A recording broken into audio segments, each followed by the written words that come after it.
So friends आज मुझे आप बतामी कि इटा गोटे प्रोजेक्ट पीडीएन आछे ए भितर काଣା काଣା सामान रोचे।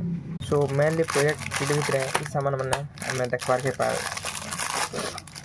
गोटे प्रोपेलर गोटे बैटरी होल्डर ओके गोटे एलईडी गोटे मोटर एंड गोटे स्विच बट आम इतार रेटा काଣା पड़वा आमको सेटा मुई आज आपण को बतामी।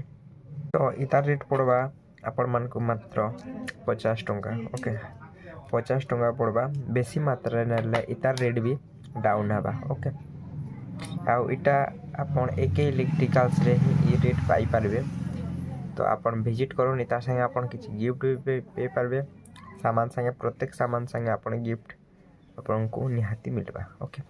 तो गिफ्ट आपण को केना मिलबा आमर पछर वीडियो आपण देखि दउन आपण टोटल जानि पारबे। Thank you.